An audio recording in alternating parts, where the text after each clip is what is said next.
নমস্কাৰ, স্বাগতম আমাৰ চেনেললৈ। আজি আমি কথা পাতিম এখন ৰহস্যময় জগতৰ বিষয়ে, সমুদ্ৰৰ গভীৰতাৰ পৰা ওলোৱা জীৱসমূহৰ কথা। তাৰ ভিতৰত আটাইতকৈ ভয়ংকৰ আৰু পৌৰাণিক জীৱটোৰ নাম হ'ল লেভায়াথান। এই জীৱটোৰ কাহিনীৰ লগতে আমি কথা পাতিম সমুদ্ৰৰ আন কিছু আচৰিত জন্তুৰ বিষয়েও। আপোনালোকে কমেণ্টত জনাব আপোনাৰ মতে এইবোৰ সঁচা নে কেৱল কাহিনী। সমুদ্ৰৰ গভীৰ তলত য'ত সূৰ্যৰ পোহৰ কেতিয়াও নপৰে, তাত এটা বিশাল ৰহস্যময় জীৱই ৰাজত্ব কৰে বুলি বিশ্বাস কৰা হয়। এই জীৱটোৱে মানুহৰ কল্পনাক শতাব্দী জুৰি আৱৰি ৰাখিছে। আজি আমি এই পৌৰাণিক ৰহস্যৰ গভীৰতালৈ যাম। লেভায়াথান।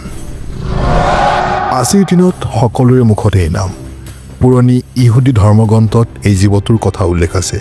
কোৱা হয় লেভায়াথানৰ বিশাল সৰ্পৰ দৰে আকৃতিৰ কথা, যাৰ দাঁতবোৰ ধৰাল আৰু চকুৰ পৰা জুই ওলায়।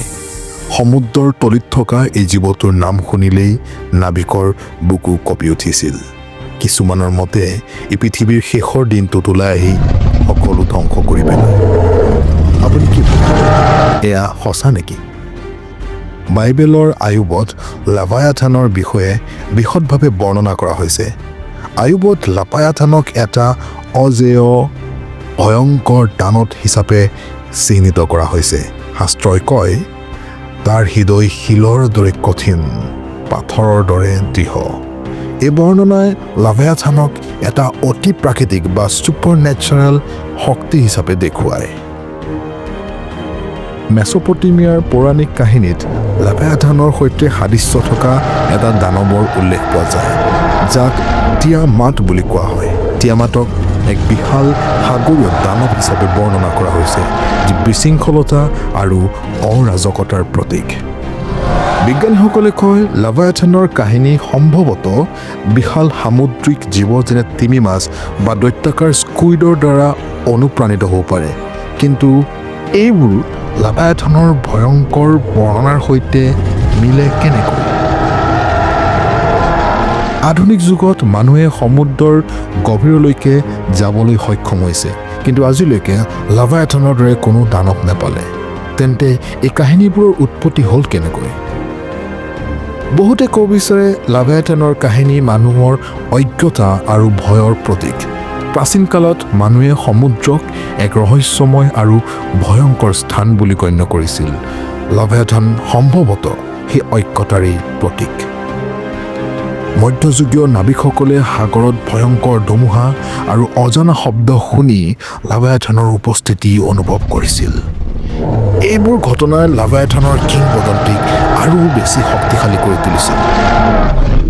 কিন্তু লেভায়াথান যদি সত্য হয়, যদি দানৱটোৱে আজিও আমাৰ সাগৰৰ গভীৰত লুকাই আছে। বিজ্ঞানীসকলে কয় আমাৰ মহাসাগৰৰ মাত্ৰ 5% আৱিষ্কাৰ কৰা হৈছে। গতিকে সম্ভৱতঃ লেভায়াথানৰ দৰে কিছুমান ৰহস্য আজিও অপ্ৰকাশিত হৈ আছে। লেভায়াথানৰ উপৰিও সমুদ্ৰৰ পৰা ওলোৱা আন এটা জীৱৰ কথা আপুনি শুনিছেনে কেতিয়াবা? নৰৱেৰ পৌৰাণিক কাহিনীত আছে ক্ৰেকেইনৰ কথা, এটা বিশাল অক্টোপাছৰ দৰে জীৱ যি জাহাজবোৰক টানি তললৈ নিছিল। জনশ্ৰুতি আছে যেতিয়া ক্ৰেকেইন সমুদ্ৰৰ পৰা ওলাই আহে, তেতিয়া ঢৌৱে গোটেই উপকূল ধুই পেলায়।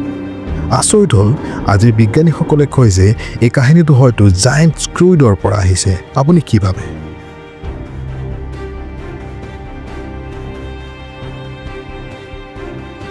এতিয়া আহক নৰ্ডিক পৌৰাণিক কাহিনীলৈ।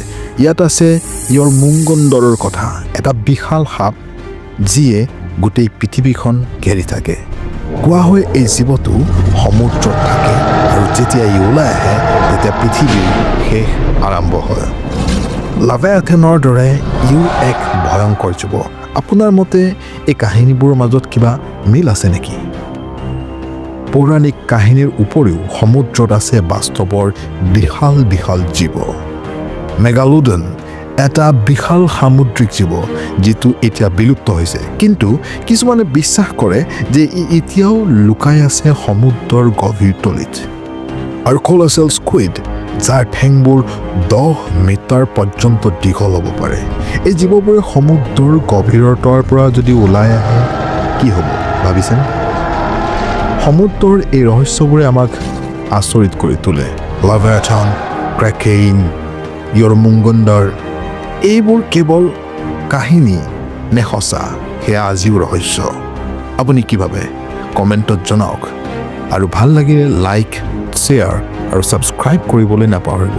পৰৱৰ্তী ভিডিঅ'ত লগ পাম। জয় আই অসম।